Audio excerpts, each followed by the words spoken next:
What's good? Bruh, not the Wizards. Not these niggas. No. I'm Rome Jones, by the way. And I'm Tron Jacobs, and we're just two Wizards fans. Discord for three. Nice pass with a left hand to Trace for the and one. Deals to Gafford. Right side clears out.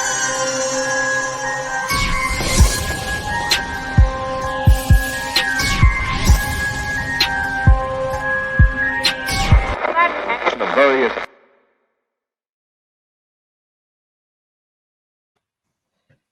I told you every time I be trying to count myself down right before we come back because I know the timing, so it's just like let me settle back down because I swear to God every time I be out there I'm like and then that beat dropping every time, bro. Every time, bro. Hey, how you doing though, bro? I'm good, man. I'm good. I'm just I'm just keeping my head above water, brother. You know what I mean? Just hey, too bad the Wizards aren't. Hey, I'm just living my life. All I can do. Shit. Well, cool. Trying to stay above 500. Oh, I mean, my bad. Shit. Oh man, no, I'm good. Hey, I'm good. How about you? I'm good, man, and I'm even better, bro, because we got our first guest, man. And would you like to do the honor, sir? Yeah, let me go ahead and put that out here. Let me go ahead and introduce you to you, my little brother, my main, my ace. I'm gonna call him King Jeezy, but my homie G. Yeah. What's happening? Yeah. What's going on? Appreciate it. Yeah, man. Lifelong Wizards fan here, man. Yes, sir. Glad to have you on, my guy. Well, fellas, let's not waste any further time here. Let's jump right into it. So, first and foremost, gentlemen, as of this recording, our fearless Washington Wizards have played recently against the Houston Rockets, and as of this recording, they're getting their ass beat by the Milwaukee Bucks. So, with that being said, folks, we are at a interesting point of the season, and that got us to thinking, man. We wanted to see just what is the problem at this point of the season. Where did it go wrong? Was it coaching or was it conflict? And we're going to go ahead and we're going to give it over to our boy G, our guest here, and we're going to get your thoughts on it, man. Where you think it went wrong for us this year? You got to start with the coach. He's the game planner. He's the one doing the rotation. I just don't think the guys are buying in. And I just saw an interview with Pope. Said it seemed like the guys seemed lost out there. It was after the Rockets game, and they seem like they don't know the plays. That's part of the players' fault because you have to be professional, but you got to come up with a game plan that's for your players, and it don't seem like it's working. All right, nah, I feel you, bro. I feel you. What about you, T? First and foremost, I'm going to answer your question, but the first thing I need to say is fuck these niggas for losing to the Rockets. I already said I wasn't gonna be happy, and they fucked me over. I'm very disappointed in these Wizards, and they hurt my heart. Now, Christian Wood, though. Hold on, can we just give one emphatic fuck you to Christian Wood? All right, big, like this nigga right here. This big fuck you. Light skinned, baby shit colored motherfucker. Listen, I don't hate all light skinned people, but I don't like that motherfucker. No. I can't talk too much shit about light skin. My baby's light skinned, but y'all know I don't like this nigga. Hey, we love him. He did us wrong. Anyway, so back to your question. Coaching or conflict? I think that it's coaching. So I've changed my perspective a little bit. I did think that it was conflict, maybe a little bit of button heads earlier on in the season. At least that's the way that they made it seem. But as you continue to watch the season progressed, it definitely seems like it maybe is a little bit more on the coaching side. There's just not a lot of continuity, I guess you would say. They're not all buying in. They're not all on the same page, and it just doesn't seem to be meshing. I don't know as to what can really fix that. I don't know if that's something that the coach can address or fix. But I feel as though there's definitely room for improvement, and I think that it starts with Wes. I agree, man. I'm right there with y'all, fellas. I'm right there with y'all. It's Wes. I mean, I don't know what else we can put it. Now, I don't think he should be fired. I don't think that he should be one and done. I do think that with the circumstances with losing Brad and just like with Dinwiddie not working out, I think he deserves another year at least, at a minimum. But with the conflict that they said was going on in the earlier in the season, I mean, that's not an excuse anymore. You know what I'm saying? So it has shown itself that it is the coaching. I think that they have been exposed, at least up to this point now.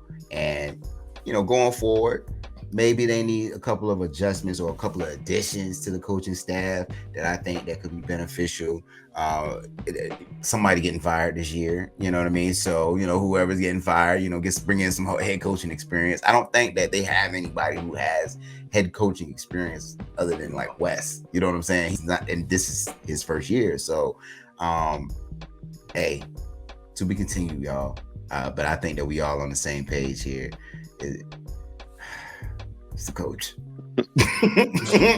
Big facts. Yeah. Sorry. But let's go ahead. Let's keep it moving, gentlemen. All right. So next up here, y'all, I wanted to get into a little bit of buy or sell. Our boy T came and brought to our attention here a couple of topics that we think might be good to dip into and to go a little deeper on, and whether or not we are buying it or selling it, whether or not it's bullshit or not, whether or not we think it's bullshit, we're going to tell you right here, right now. So the first thing we want to ask when it comes to buy or sell is should it be time for Bradley Beal to leave Washington? That hurt me to say that. That really hurt me to say that. But I'm going to start with you, G. I'm going to start with you. No, we should definitely keep Bill and continue to build around him. That was weird saying that.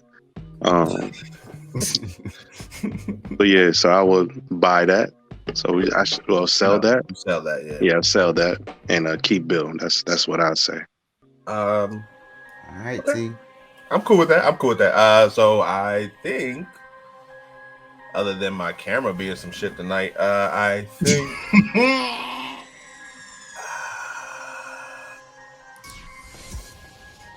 I think it depends on the situation.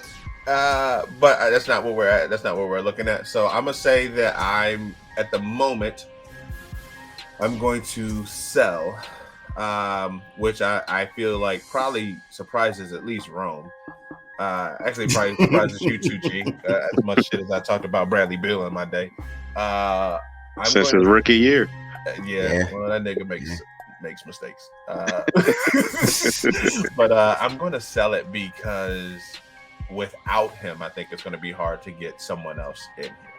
I think that it's going to be hard to get another top tier type of player to come. KP is good, and I'm not taking anything away from him, but I don't think anybody's going anywhere to play with him. But I think that him and Brad have potential to create something that somebody would want to go be that third piece for.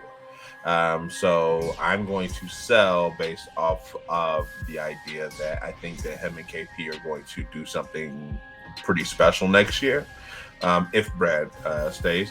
And I think that has the potential to encourage someone to come back to Washington, Chocolate City, and make them happy. Nah, I'm right there you, with bro? y'all, man. I feel you, man. I'm gonna sell it. I'm gonna sell it only because of the situation. I think it is fairly, very well documented where we stand, or where I stand about Bradley Beal. And but I'm gonna sell based off of the situation. I think that there is a lot um, going in the right direction. I think we're going in the right direction with the pieces that we do have. I think him, KP, Kuz, that's gonna be a mean little threesome right there. And then look, we gonna be in the lottery. I'm telling you, y'all, if we end up in the top 5 and we get a chance at Jaden Ivey, I'm telling you, it will be a wrap next year. You mock my words. I'm telling you right now, if we get a chance to get that motherfucker there, hey, we're gonna be. I want to say we'll probably be like the Bulls next year. A lot of people keep trying to compare us to the Bulls as far as where we standing right now, where like Levine was before DeRozan got there, and Brad is similar. Fuck all that. Yeah, we're gonna be our own thing, but at the same time, I think that we could make that jump up. I feel you. Mm-hmm. And just so everybody out there knows, every fucking year, Jerome and I, we have this fucking conversation about the Wizards are going to be top five every year.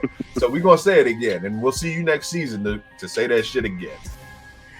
I'm skeptical. but bro, tell me if we don't say that shit every year, bro. We say it every year, and I'm glad that we're documenting it right now. You know what I'm saying? That shit on wax, bro. But all right, we're gonna keep this buy or sell going. Next one I got for y'all, man, is what's that? Do you think the Wizards are one player away from possibly the Eastern Conference Finals? So kind of piggybacking on what we were just talking about here. Are they one player away? And I'm gonna start with UT on this one. So I'm gonna buy it. I'm gonna buy it because I think that it just depends on the player. I think that it's not necessarily that I'm saying that I think we can get that player right now, but I think that we're honestly one all-star away from being a team that can compete with any other team in the league. We have really good pieces on the board right now. I think that a lot of them are going to, I would be hopeful. I know if I were in a situation, I think that a lot of them are hopefully going to see that there's potential that they're not fulfilling, and that's going to push them to be better next year. That's going to push them to try harder and work out harder, come back better. And I'm hopeful of that. And I think that plus another person who can average 20, 25, in addition to Brad, in addition to KP, in addition to Kuz, I think that really could elevate us past where we've been. Do I think that we'll win if we get that, or win the championship if we get that? I don't know. But I think that it'll definitely get us further or closer to that Eastern Conference Finals, which is where we're trying to get, right? If we can get there, then we have an opportunity. All right. What about you, G? You think we one player away? Yes, I'm gonna say yes. I'll buy. I think it's at the point guard position. We need someone that's a playmaker, but a pass first. If that, you know what I mean, just could make plays for themselves, but as a pass first mentality, and that could quarterback the team. I like how we look, obviously, when we had Wall, and obviously when we had Westbrook. If they could bring that type of energy, at least just 3/4 of that energy, I think we can do it in a better lineup. Yeah, I don't like KP at the 5. I'd rather Gafford and KP at the 4, Kuz, Bill, and that point guard that we need. Okay. See now, KP. Now this might be a debate in itself, because I do like him at the 5. However, the fact that we have Gafford as an option does make me want to see Gafford at that 5. Plus, we're paying him. You know what I'm saying? We're paying him to be the starter too, so it makes the most business sense as well.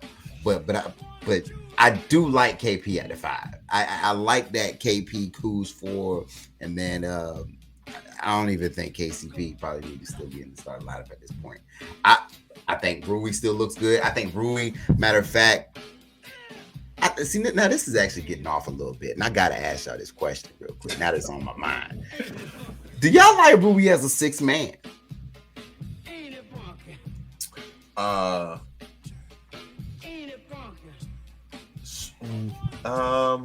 As a sixth man.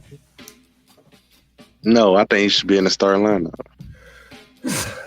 I think Rui as a sixth man, it can be good for us because he can help lead that second unit as far as the score. But if you look at our lineup, our current lineup, with Brad, of course, adding Brad back in, I know he's injured right now. But if you look at our current lineup, I think that if he's starting at the 3 or starting at the 4 and put Kuz at the 3, they're close to the same size, so I don't think it's going to matter that much. I think that it gives you another viable scoring option that takes a lot of stress off of Brad. And it just gives you 4, regardless of who our point guard is right now, because we don't have a true point guard for the team. You know what I'm saying? Like, we have point guards, but we don't have our team's point guard. So regardless of who that is, but I think that that nigga about to get cut. Right. Hey man, I'm still on the Cassius Winston train, man. Oh my god. But I think it gives us 4 people who have the ability to score and create their own shot, especially now that Rui can shoot. Because if you realize Rui, now he's got this shot, people are closing out on him. That gives him a driving lane. That gives him an opportunity to get to the bucket. That also gives him opportunities to get to the bucket and pass it off. So that's what he does well. Right. So I think that's definitely helpful. So going back to the actual question rather than all this jibber jabber that my bad. I just thought about it. Rui six man. So I think that he would be a good starter for us. But I understand the 6-man position. I think he can excel there as well. But I would prefer him in the starting lineup. Can I say one thing? No. And it's on along the line of that. We had too many of the same players. Yeah. Denny, Kuz, Rui. You can put Corey in there. They all kind of like that betweener. You know what I mean? So it's one of them got to go. Some of them got to go. And I like Corey. Anybody from Gonzaga I like, so they can't go. So out of the 4 though, which one? Matter of fact, start, bench, and cut. You got to cut 2. Out of Danny, Rui, and out of the 4 you said. You start Rui. Bench. Well, did I say Kuz too? Yeah. You said Kuz. That's Kuz, what I'm saying. Danny, Rui, Corey. Corey getting cut. Kuz start and then bench Rui. Okay. All right. I was actually about to say I was about the same as well. Yeah. In regard to all that though, I see what you're saying, G, and the tweener, but I think I'll take Corey out of that list because Corey's a tweener, but he's more of a tweener between the 2 and 3 rather than 3 and 4 like the other 3. True. So yeah, I think he's a tweener. I'm not going off of that, but I think that he can't, like, I'm not putting him in at a 4. I'm not, you know what I mean? So like, I'm not pressed about that. But you're right. They have a lot of the same skill sets as far as what they are capable of. I don't know. I don't know how I would handle that. But you're right, though. I think that I was listening to the Brad conversation the other day, and he was talking about they need people who could score, and he mentioned something about wings. I'm like, bro, you got like half your team is the same fucking position. Like, you don't need no more fucking wings. You need a point guard, and you need to figure out who has the skill sets to play the minutes that we have available. But I don't know. I need to start coaching. That's what I need to do. Yeah, you sound like a coach. Call at me. I got you. Look, you sound like a coach. I look like a coach. I feel you. And he's scalping the tickets. No, I'm more like an AAU coach. Yeah. There you go. But no, I think that this was good though, fellas. I mean, shoot. our boys. I don't know what else to say, man. We got. It's gonna be a long off season. If the NBA off season is anything like the NFL off season has been so far, ooh, we better not be on the sideline looking at this shit. We better be getting in there. And I done throw the name out there, y'all. And I'm gonna say it one last time. I'm gonna leave y'all with this. Dame Lillard. Yeah. I would say. Nice. But one thing about Brad, and another reason why I would buy, right, keeping Bradley Beal is because he does have a decent relationship around the league, and guys would come and play with him. I do believe that guys would come and play with him under the right circumstances. Now, probably not the top dogs. You know what I mean? Like, you probably not gonna get like you know what I mean? I feel like one person that we know for a fact that would come and play with Brad is Jason Tatum. Jason Tatum would. He would not now. He wouldn't leave Boston where the situation he's in right now. But if it came down to it, if Boston fucked him over and he wanted to leave, he would go play with Brad. He would go play with Brad because they're cool like that. So, but you know why I disagree with that? Yeah. Because Washington always had a bad locker room since Gilbert Arenas. Yeah. We always had drama. We always been in the media for the wrong reasons. I don't think a star like Jason Tatum will come to us. But I did read one thing about the Heat was looking at Bill. Mm-hmm. And most likely if we did get rid of Bill, it would be a sign and trade. Yeah. Now, if he wants to play with Tatum, I'll take Brown. Yeah. I'll take if it's a sign and trade, I'll take Jaylen Brown and continue to build. Jaylen Brown's a fucking beast. He's a fucking beast. So the only thing he's a beast, but like he's slightly better than Bill. He don't shoot better, but overall he dribbles better. He creates better.